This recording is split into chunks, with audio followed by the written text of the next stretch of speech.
여러분들 주님 안에서 만나서 함께 예배하게 돼서 너무 감사하고 여러분들 주님 안에서 사랑합니다. 아멘. 저는 원래는 94년부터 터키에서 선교를 했었고요. 10년 정도 사역하다가 안식년 받아와서 여기서 이제 달라스에서 공부를 했었습니다.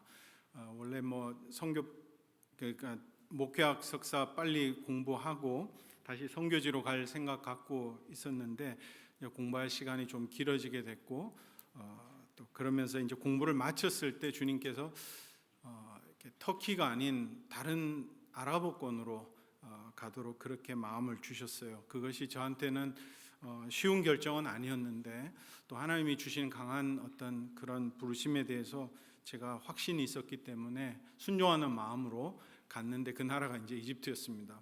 또 이집트를 딱 들어가면서도 당연히 이집트인들을 향해서 섬기는 사역들을 하지 않겠나. 또 이집트 교회들, 복음주의 교회들이 그나마 조금 있기 때문에 그 교회들과 더불어서 뭘 할 수 있는 또 무슬림들에게 사역하는 그런 일들을 주님이 열어 가시지 않을까 생각을 했는데 제가 처음 들어가서 섬겼던 사역했던 내용 중에 하나가 그 아프리카 여러 나라들에서 올라온 난민들을 섬기는 신학교에서 이제 성경을 가르치는 그런 강의 사역을 하게 됐었습니다.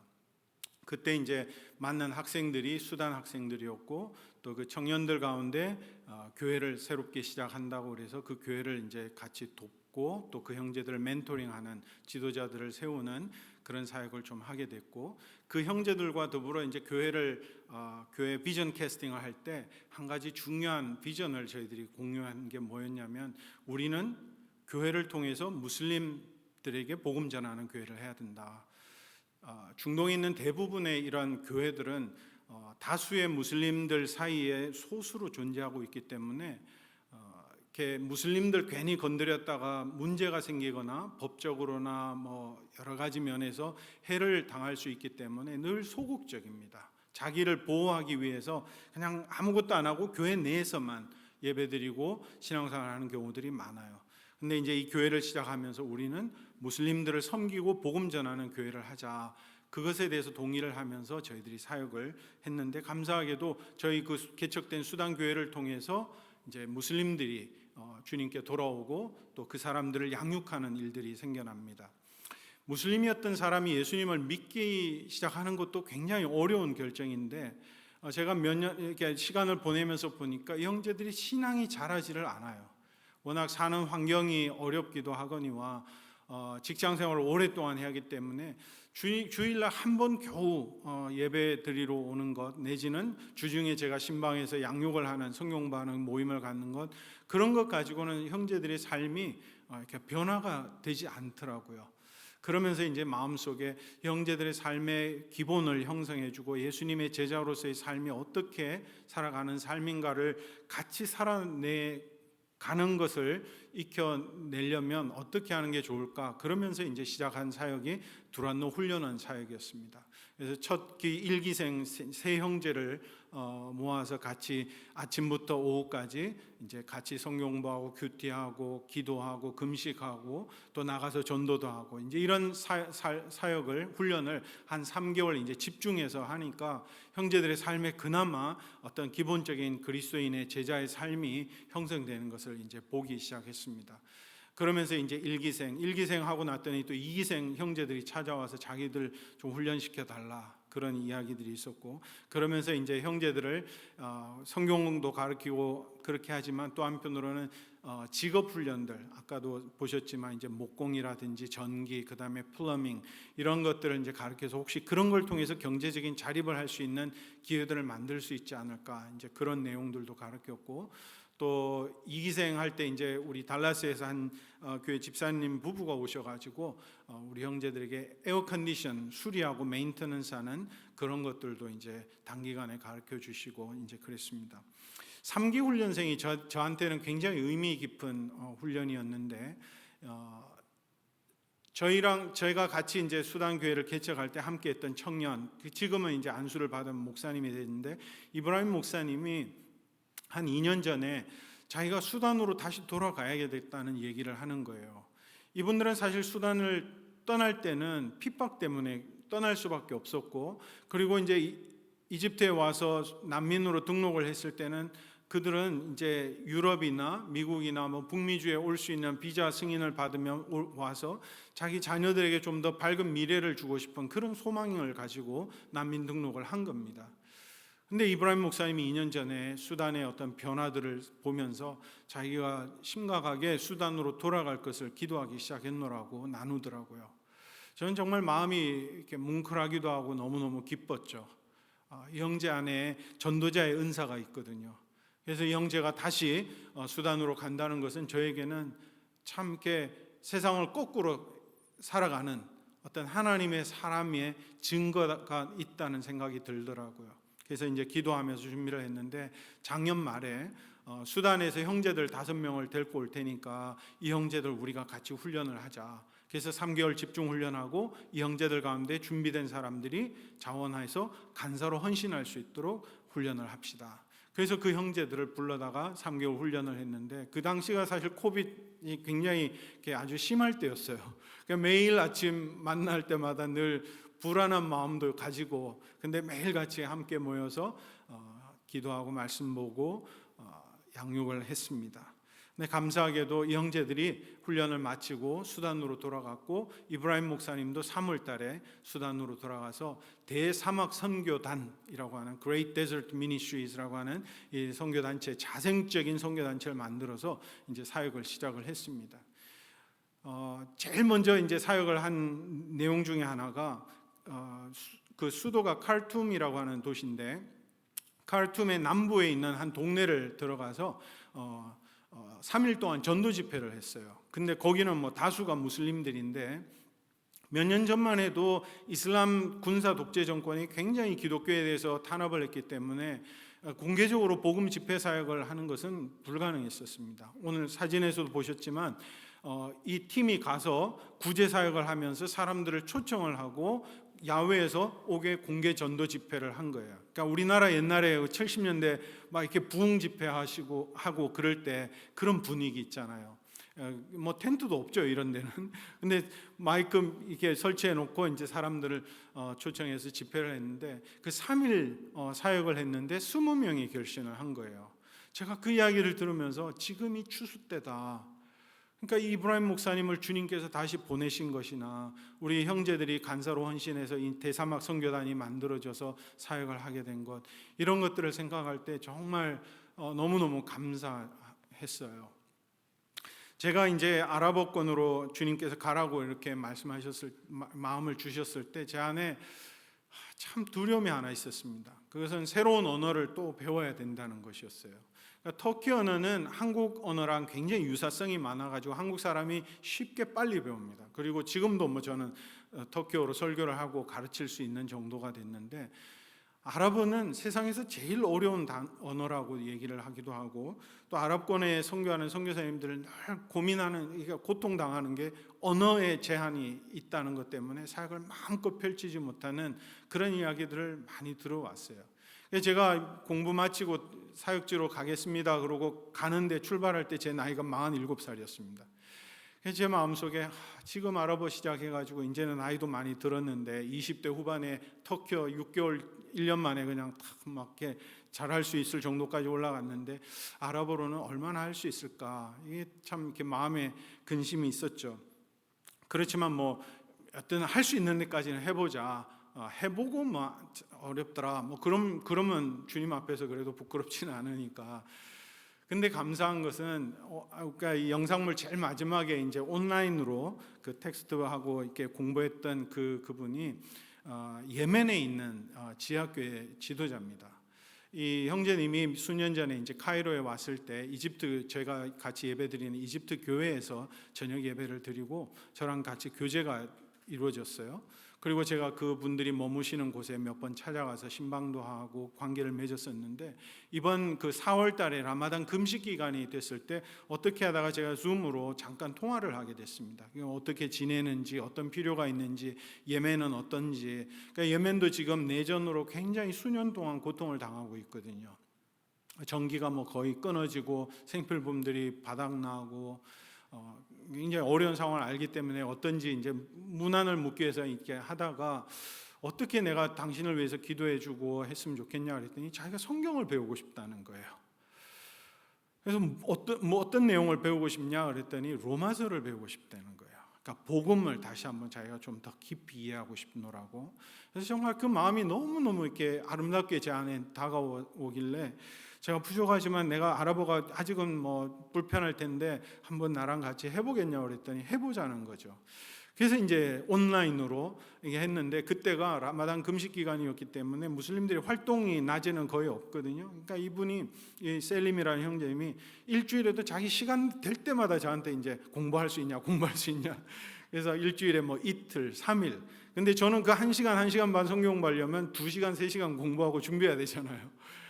그 굉장히 인텐스한 그런 집중 성경 공부를 하면서 그 라마단 끝나고 나서도 이제 일주일에 한두 번씩 공부를 하는데 그래서 1장부터 쭉 공부하기 시작해가지고 14장을 마치고 제가 이제 이번에 떠나왔습니다. 미국을 잠깐 들어왔는데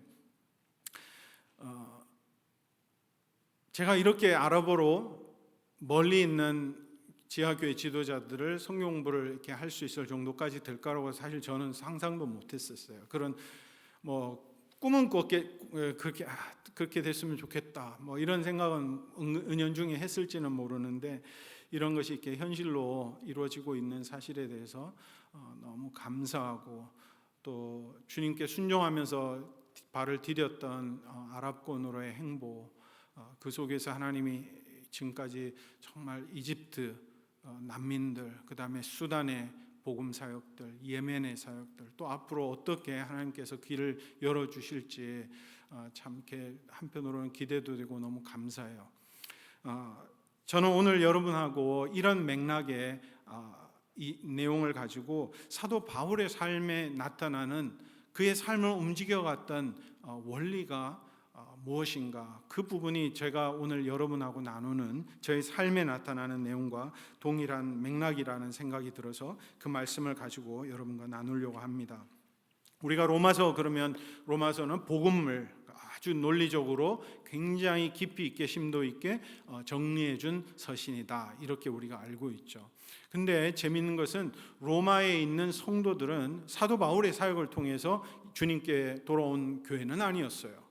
그러니까 참 특이하죠. 근데도 사도 바울은 로마 교회를 상당히 잘 알고 있었고 16장을 읽어보면 누구 집에서 모이는 교회, 누구에게 문안하라, 누구 지도자는 이렇고 굉장히 친밀한 그런 관계들을 갖고 있었던 사실을 우리가 알게 됩니다. 그만큼 사도 바울에게 있어서 이 로마 교회는 아주 특별한 마음의 위치를 자리 잡고 있었던 것 같아요.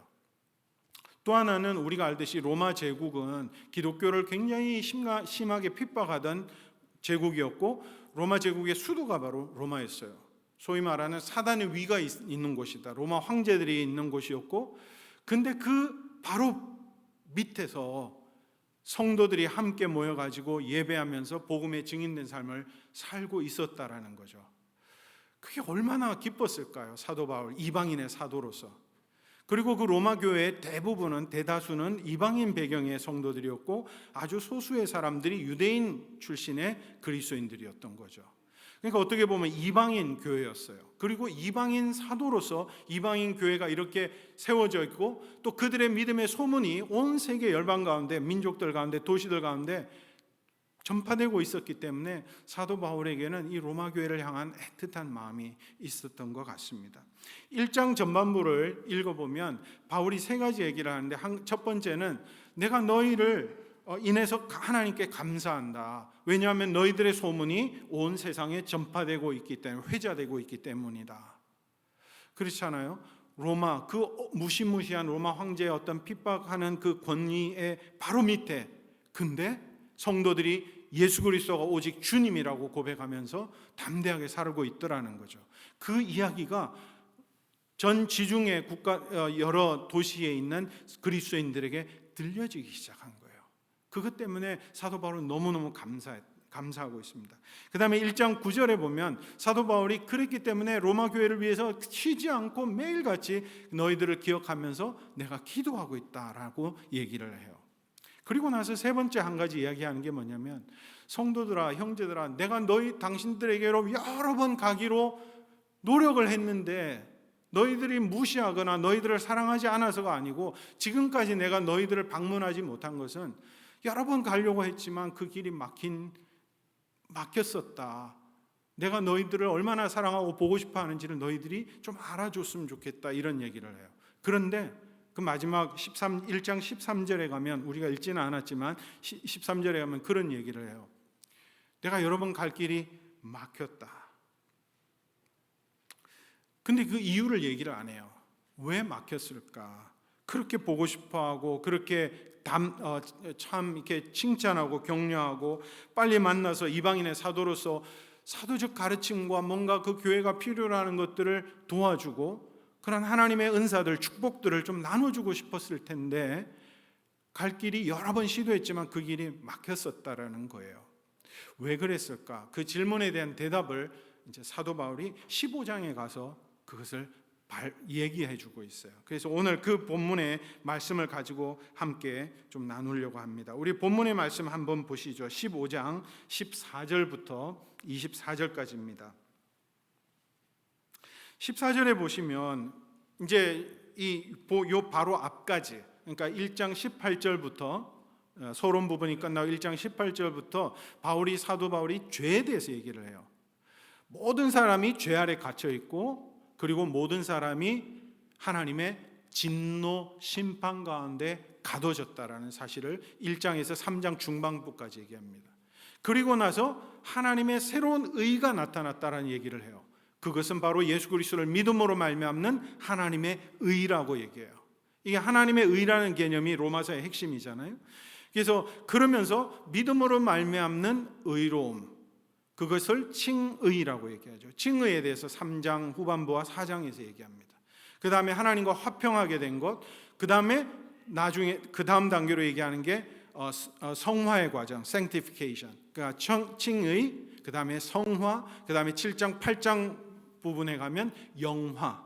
우리가 모두 하나님의 영광스러운 모습으로 변화될 것, 그것을 이제 쭉 전개해 나가는 것이 사도 바울의 로마서의 전개예요. 그 다음에 9장부터 11장까지는 유대인들과 이방인들과의 관계가 어떻게 되며, 그러면 하나님이 유대인들을, 이스라엘 백성들을 버리셨느냐, 이제 유대인들에 대한, 이방 이스라엘 백성들에 대한 하나님의 구원 계획은 뭐냐를 얘기할 때 사도 바울의 핵심은 그거예요.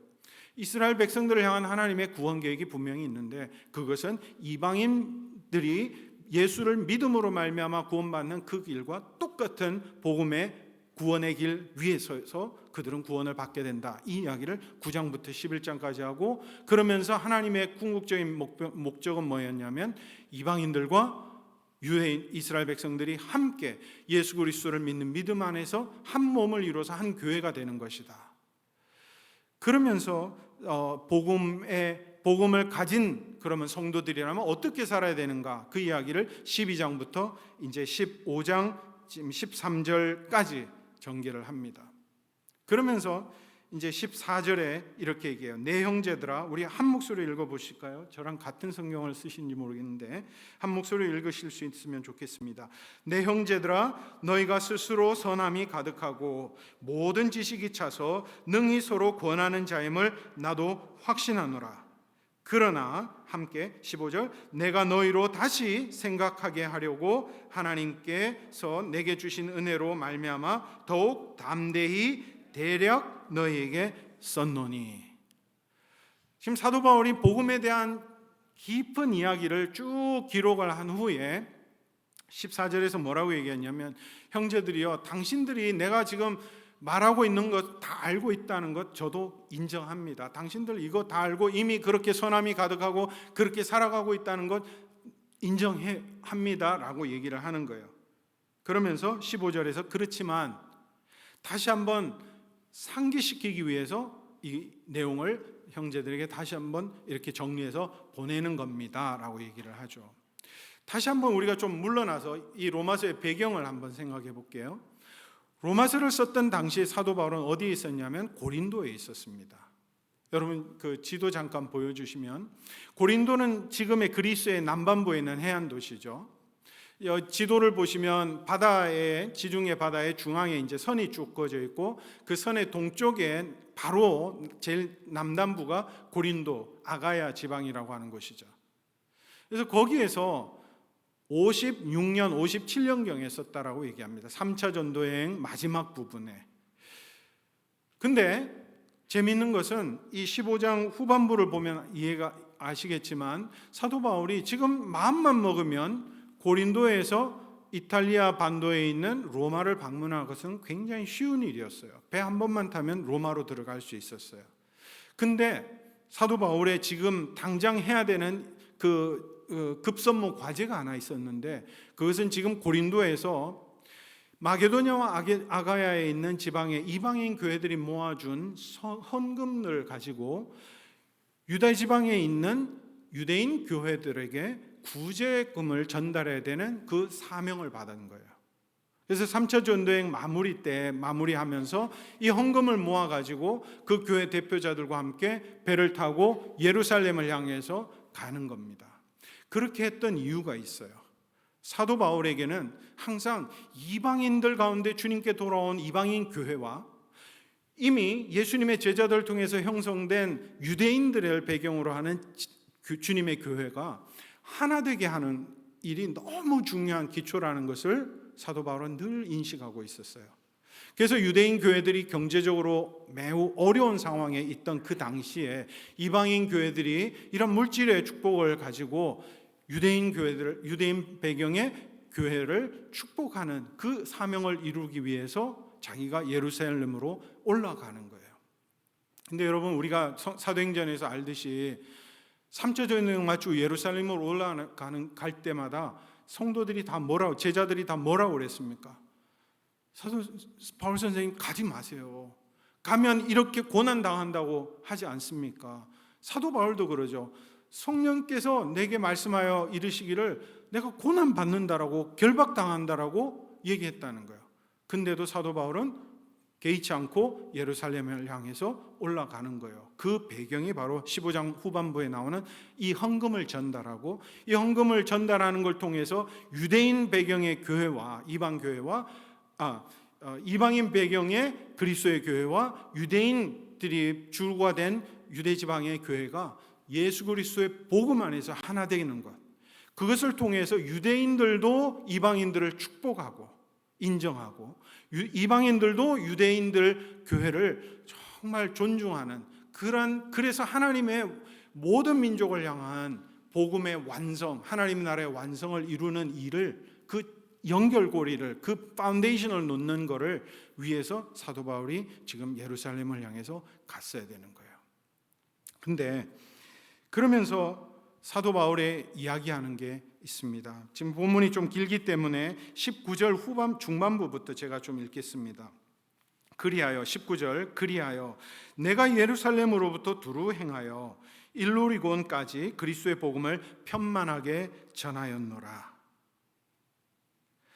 또 내가 그리스도의 이름을 부르는 곳에는 복음을 전하지 않기를 힘썼노니 이는 남의 터 위에 건축하지 아니하려 함이라. 기록된 바 주의 소식을 받지 못한 자들이 볼 것이요 듣지 못한 자들이 깨달으리라 함과 같으니라.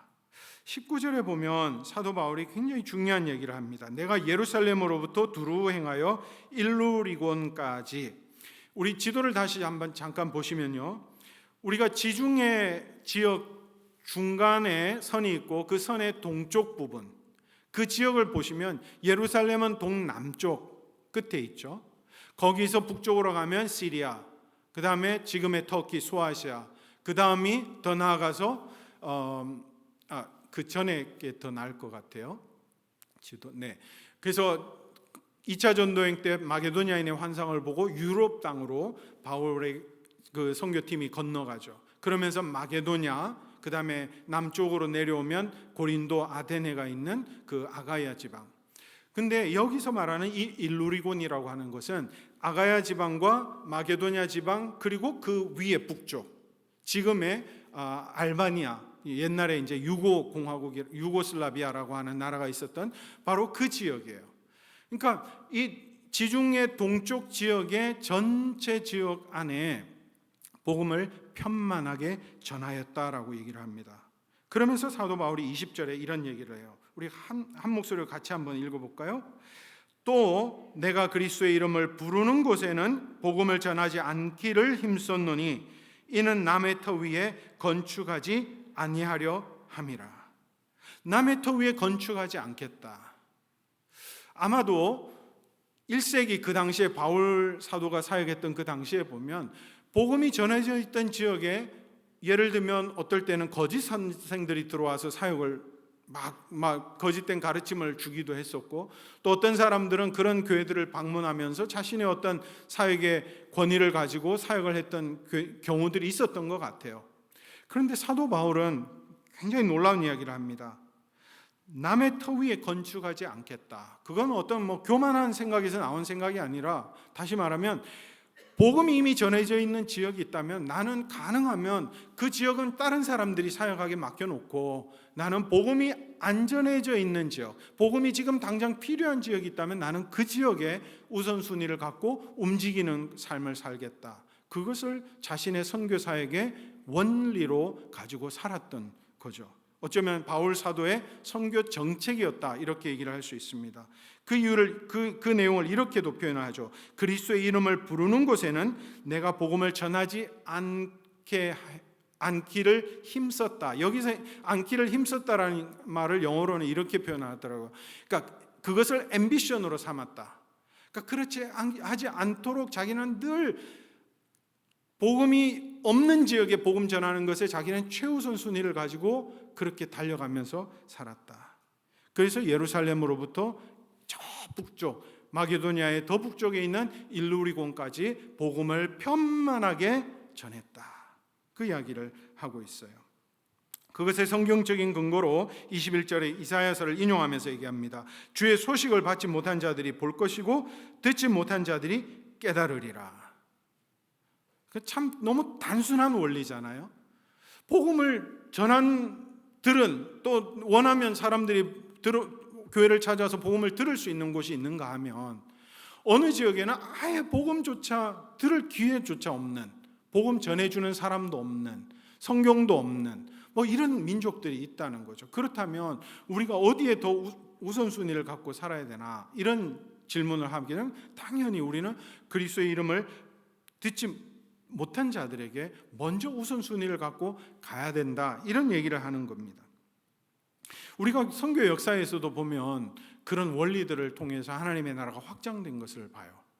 허슨 테일러라고 하는 중국 선교사님을 아시죠? 영국 분이었는데 중국의 선교사로 갔습니다. 허슨 테일러가 선교를 원래 있던 선교단체에서 선교할 때 대부분의 선교사님들은 중국의 해안 도시만 머물고 있었어요.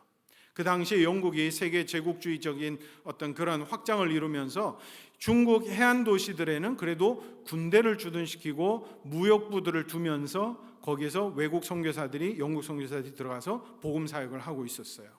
그러니까 어떻게 보면 선교사들이 안전하게 느끼면서 복음을 전할 수 있는 그런 어떤 패턴을 가졌던 거죠. 근데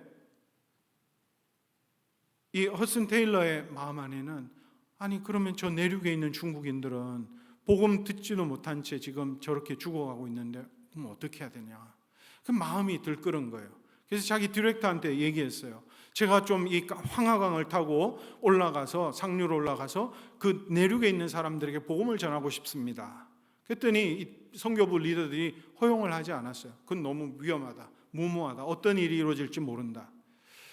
허슨 테일러의 마음에 하나님이 주신 확신이 그거였어요. 중국 내륙에 복음 전해야 된다.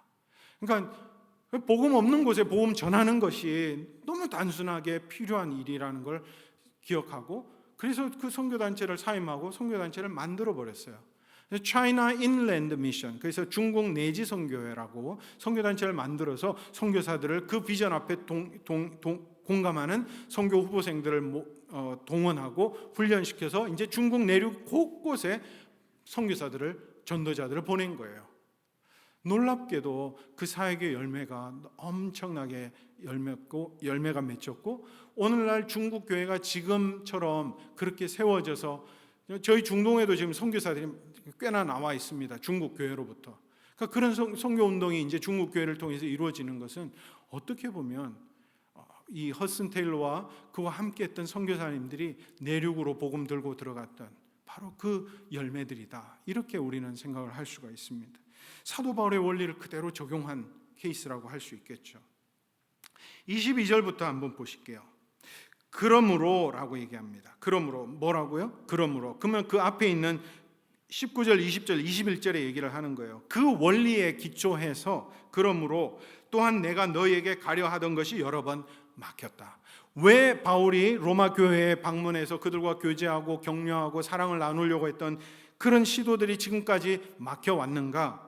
바로 이 이야기 때문에, 이 원인 이유 때문에. 22절 그러므로 내가 여러 번 너에게 가려던 것이 여러 번 막혔었는데 23절 이제는 지금은 이 지방에 일할 곳이 없고 또 여러 해 전부터 언제든지 서번하러 갈 때에 너에게 가기를 바라고 있었으니.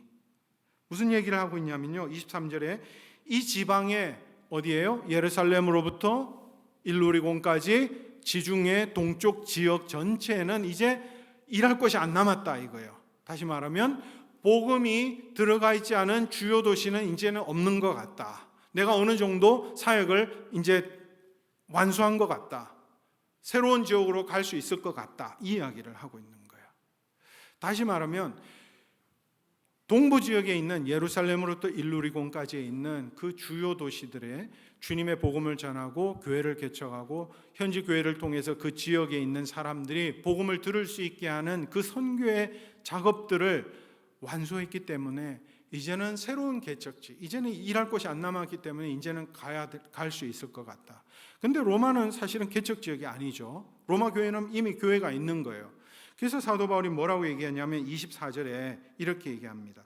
23절, 24절에서 내가 서버나로 예전부터 가려고 했다. 이 서버나는 스페인이죠, 오늘날에. 그러니까 지중해 서쪽 지역 끝으로 가겠다는 얘기를 하는 거예요. 근데 그 길로 갈 때에 가는 길에 잠깐 너희들 로마 교회를 방문해서 너희들과 잠시 교제를 나누고 서로 사랑의 교제를 나눈 후에 너희의 보내줌을 받아서 내가 서번하러 가고 싶다 이 이야기를 하는 거예요. 다시 말하면 로마 교회를 방문해서 자신의 어떤 이방인의 사도로서 뭐 어떤 권위를 갖고 뭐 자리 잡고 뭐 정착 사역을 하겠다 이런 얘기가 아니에요. 자기가 뭔가 로마 교회를 가르치면서 이 사역 내가 이렇게 해서 이렇게 된 거야 그러면서 자기가 크레딧 받겠다는 얘기도 아니에요. 그냥 잠깐 너희들 거쳐서 이제 내가 서번하러 가고 싶다. 그리고 더 나아가서는 너희들 로마 교회가 내가 서버나 이방인 선교하는 일에 나의 동역자가 돼서 재정적으로 영적으로 기도로 나를 서포트해주고 함께 동역하는 교회가 되었으면 좋겠다라고 하는 그의 의도를 지금 24절에 밝히고 있는 겁니다. 여기서 우리는 왜 사도 바울이 로마를 방문하려고 하던 여러 번 방문하려고 하던 그 길이 막혔는가, 그것에 대한 이유를 발견할 수 있어요. 그것은 그의 선교 원칙, 선교 정책 때문이었죠. 뭐예요? 복음이 전해져 있지 않은 지역에 선교하는 것을 우선순위로 삼았다는 거죠. 그래서 이 지역에 아직도 남아있는 복음 전해야 되는 지역이 있기 때문에 그 지역에 전하는 것이 우선순위이기 때문에 자꾸 로마로 가려고 하는 계획을 했다가도 또 연기되고, 로마로 이때 이렇게 갔으면 좋겠다 그랬는데 또 연기되는 그런 일이 지금까지 있었다는 거예요. 사실 이 로마서를 기록할 때 사도 바울이 고린도에 있었는데 그때가 57년경이라고 생각을 합니다. 주후. 그러니까 사도 바울이 1차 전도행을 시작했던 시점이 47년경이에요. 그러면 47년부터 57년 사이에 바울이 1차 전도, 2차 전도, 3차 전도행을 다 어느 정도 하고 3차 전도행 마무리에 와 있는 거죠. 그러면서 하는 얘기가 뭐예요? 예루살렘으로부터 일루리곤까지 복음을 편만하게 전했다. 어떻게 보면 사도 바울 삶과 사역의 그 얼마나 위대한가를 사실은 그것을 통해서 볼 수 있는 거죠. 그러면서도 그는 또다시 이제는 좀 했으니까 정착하면서 뭐 에베소나 아니면 고린도나 이런 중요 도시에 좀 머물면서 살 수도 있었을 것 같은데 여전히 사도 바울은 또다시 개척 선교를 향해서 출발하고 떠나고 있는 그런 모습을 봅니다. 그건 왜 그렇습니까? 그리스도의 이름을 부르지 않는 곳에 복음이 전해져야 되기 때문에, 그 단순한 원리 때문에. 참 사도 바울의 마음을 잘 이해할 수 있는 부분이고 그의 삶을 움직여갔던 원리를 배울 수 있는 부분이에요. 그러니까 로마서 읽으면서 우리는 대부분, 저도 사실 그랬는데, 로마서의 본론에 많이 집중을 하고 복음의 이 내용을 이해하는데 집중을 했었는데, 이번에 우리 셀림이라고 하는 예멘 형제를 양육하면서 이 형제가 로마서 공부하자 그랬을 때 참 이렇게 저도 로마서를 깊이 공부하고 싶어서 늘 그러고 있던 차에 이제 이번이 기회다 그러고 이제 공부를 했는데, 이 15장을 미리 준비하면서 제가 이 부분을 깨닫고 나서 제 마음에 너무 깊은 감동이 오는 거예요. 그러면서 주님 앞에 그런 고백을 했습니다. 주님, 제가 평생 이 원칙 갖고 주님 앞에 살고 싶습니다. 안주하지 않고 주님 원하시는 복음 필요한 곳에 늘 우선순위를 갖고 그렇게 살고 싶습니다. 이런 고백을 했습니다. 돌아보면 저희 삶 속에 주님께서 그런 일들을 행하신 것들을 또 보게 됩니다. 제가 미국에서 이제 공부를 이렇게 좀 장기적으로 하게 되기로 결정을 했을 때, 이제 그 전까지는 이제 미국 교회를 출석하면서 이제 신학교 빨리 공부를 해야겠다 싶어서 공부만 했는데, 3년 차 들어가면서부터 제 안에 이제 장기적으로 좀 오래 있을 것 같아서, 그래서 한인교회들을 보면서 한인교회 사역 속에 어떤 영역이 필요한가, 이제 그것을 이렇게 보면서 어느 교회에서 이제 중고등부 사역에 대한 요청이 왔어요. 왜냐하면 이제 그 교회 분들하고 이제 교제할 때 그런 얘기를 했거든요. 우리 한인교회 이민 세대들의 이민교회들, 한인교회들은 참 이렇게 견고하게 세워져서 이렇게 선교 훈련도 받으시고 선교도 하시고 견고하게 서 있는데, 우리 자녀들 보면 늘 이렇게 좀 아쉬움이 있다. 어떻게 하면 이 2세들을 정말 건강하게 세워갈 수 있을까? 이제 이런 마음의 부담이 있는 거를 그분들하고 나눴어요. 그랬더니 어느 날 그 교회에서 연락이 왔어요. 우리 교회 중고등부 사역자 지금 없는데 좀 와서 섬겨줄 수 있겠냐고. 제가 겁이 났죠. 저는 못한다고. 저는 뭐 2세들의 문화도 모르고, 그 당시에 뭐 영어도 저는 뭐 아주 좀 어려웠고, 영어 설교 해본 적이 별로 없었으니까. 그다음에 뭐 여러 가지 뭐 변명들을 많이 하고 있었어요, 마음속으로. 근데 주님께 기도하는데 주님이 마음에 일단 부담을 줬어요. 이 2세들 누군가는 해야 된다.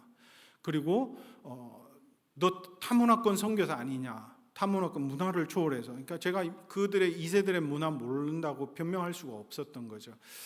그러면서 사실 뛰어들었어요. 두려운 마음으로, 두렵고 떨리는 마음으로 2세들을 섬기기 시작하고, 그 일을 거의 5년 동안 유스들을 섬기면서 사역을 했습니다. 참 이렇게 행복하게 사역했던 시간들이었어요. 이제 5년 정도 하고 나니까 이제 빨리 제가 공부 마치고 선교지로 가야 돼서 이제 사임을 하게 됐는데, 다른 교회에서 또 연락이 왔어요. 우리 교회 EM 목회자가 지금 북부 이락에 선교 갑니다. 우리 양떼들 돌볼 사람이 없습니다. 선교사님이 선교 가서 양떼들이 지금 목자가 없다니까 제가 또 마음이 막 그랬어요. 그래서 또 이제 그러면 빨리 다른 분 구할 때까지 잠깐 섬길게요. 그러고 갔는데 3년 반을 이제 EM 목회를 했습니다. 저는 정말 그거 할 때도 두렵고 떨림으로 시작을 했어요. 제가 잘 아는 부분도 아니고 잘 할 수 있다고 생각했던 영역도 아니었고, 근데 하나님의 나라의 필요를 본 거죠. 그리고 그거 부담 갖고 기도했기 때문에 주님이 또 그 일을 맡기실 때 순종하는 마음으로 이렇게 했는데, 참 하나님께서 은혜를 많이 주셨어요. 아랍어권으로 가라고 하실 때도 마찬가지였어요. 사실 저는 터키 가면 훨씬 더 쉽고 편하고, 뭐 터키가 살기가 그래도 괜찮거든요.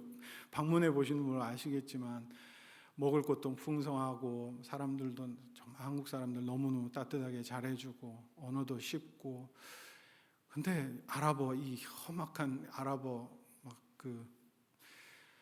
순종하면서 이제 움직였을 때, 오늘 이렇게 사역 보고 드린 것처럼, 영상에서 보신 것처럼 또 주님께서 이런 소소한 그런 일들 또 맡겨주셔서 참 이렇게 의미 있게 사역할 수 있고, 또 민족들을 정말 이렇게 품을 수 있는 그런 확장시켜 주시는 그런 은혜들을 경험하고 있습니다. 저 개인적으로는 이 원리가 참 저에게는 소중한 원리고, 근데 이것이 우리 교회 공동체 안에서도 또 여러분의 삶의 현장 속에서도 이 원리는 그대로 적용된다고 저는 믿습니다. 여러분 교회는 어떤 가치와 어떤 방향과 목표를 가지고 움직이시나요? 사도 바울이 이 원리를 가지고 적용을 해보시면 어떻게 여러분의 교회가 움직여 갈 수 있을까 한번 좀 생각해 보시도록 권면드리고 싶습니다. 어찌 보면 늘 우리의 성향은 그렇잖아요. 늘 안쪽을 바라보죠. 교회 안에 어떤 일도, 물론 그것도 굉장히 중요합니다. 그런데 하나님이 지금 어디를 보고 계시는가?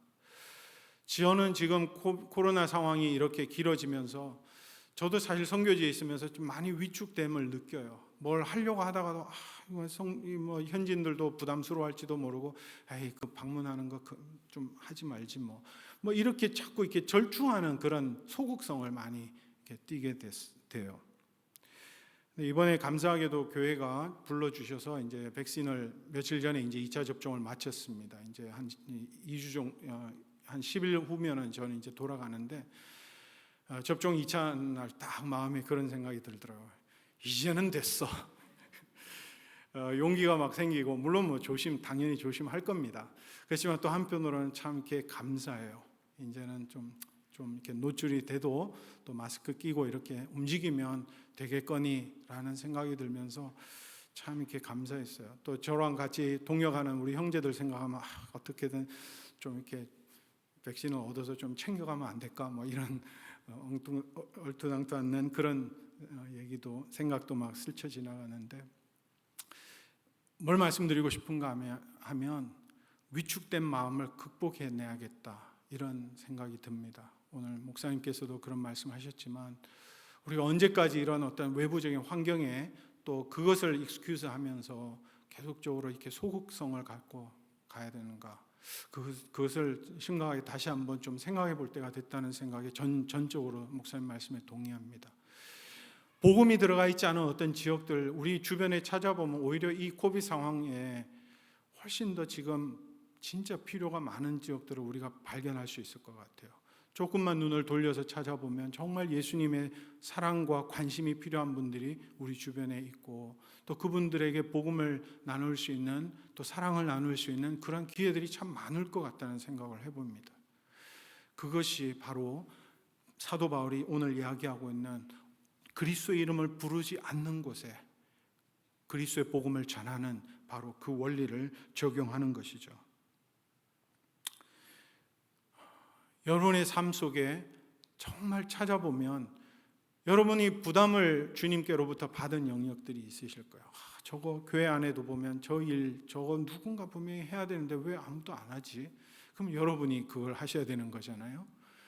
마음의 부담을 갖고 정말 교회가 필요로 하는 것 내지는 교회 바깥에서 어떤 사역이 필요할 때 이런 일을 좀 하면 어떨까? 이런 것들 사실 그런 마음들을 갖는 것 늘 우리의 이 컴포트 존이라고 그러죠. 편안한 자신의 어떤 환경을 벗어나서 하나님의 복음이 정말 필요한 것이 어딘가? 어떻게 해야지 하나님의 나라의 진정한 확장이 이루어지는가? 그 질문을 가지고 늘 우리의 삶을 돌아보고 개인과 또 교회 공동체가 그런 원리를 가지고 돌아볼 때 바로 그 속에서 하나님의 나라의 확장이 올바로 이루어질 수 있다고 저는 믿습니다. 우리의 삶 속에 또 우리 교회의 움직임 가운데 하나님께서 그렇게 축복해 주셔서 정말 우리 수종교회를 통해서 이 달라스 지역에 참 하나님의 나라가 진정 확장되고 또 민족들 가운데 주님의 나라가 확장되어 가는 그런 역사를 보기를 간절히 소망하고 권면드립니다. 기도하겠습니다.